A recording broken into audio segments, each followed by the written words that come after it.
നമസ്കാരം. രേവതി നക്ഷത്രത്തിൽ ജനിച്ചവർക്ക് ഈ നവംബർ മാസത്തിൽ അമിതമായിട്ടുള്ള ആത്മവിശ്വാസം ഒഴിവാക്കി ആത്മനിയന്ത്രണത്തോടു കൂടിയതായിട്ടുള്ള സമീപനം സ്വീകരിച്ച് ചെയ്യുന്ന കാര്യങ്ങളിലെല്ലാം ഏറെക്കുറെ അനുകൂലമായ വിജയം കൈവരിക്കുവാനിടയുണ്ട്. അഗ്നി, ആയുധം, ധനം, വാഹനം എന്നിവ കൈകാര്യം ചെയ്യുമ്പോൾ വളരെ സൂക്ഷിക്കണം. പണം കടം കൊടുക്കുന്നത് ഒഴിവാക്കേണ്ടതാണ്. സ്വന്തം ചുമതലകൾ മറ്റൊരാളെ ഏൽപ്പിച്ചാൽ അബദ്ധമായി തീരും. നിശ്ചയിച്ച കാര്യങ്ങൾക്ക് സ്വല്പം വ്യതിചലനം വന്നു ചേരും.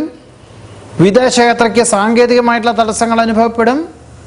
ഈശ്വര പ്രാർത്ഥനകളോടുകൂടി മുൻകോപമെല്ലാം ഒഴിവാക്കി പ്രാവർത്തിക തലം ചിന്തിച്ച് പ്രവർത്തിക്കുന്നത് വഴി ഒരു പരിധിവരെ ഈ അനിഷ്ടാവസ്ഥകളെല്ലാം പരിഹരിച്ച് ആഗ്രഹിക്കുന്ന കാര്യങ്ങൾ അനുകൂലമായി തീരും.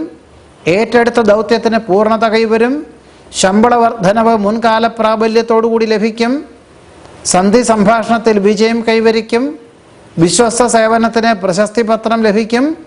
പൊതുവെ ബഹുമുഖ പ്രതിഭകളുമായി സംവാദത്തിന് ഏർപ്പെടുന്നതിൽ അനുകൂലമായ വിജയം എല്ലാ പ്രകാരത്തിലും വന്നു ചേരുവാനും മാസത്തിൻ്റെ രണ്ടാമത്തെ പകുതിയിൽ, ഈ നവംബർ മാസത്തിൻ്റെ രണ്ടാമത്തെ പകുതിയിൽ ഫലപ്രാപ്തി നേടുവാനും യോഗം കാണുന്നുണ്ട്.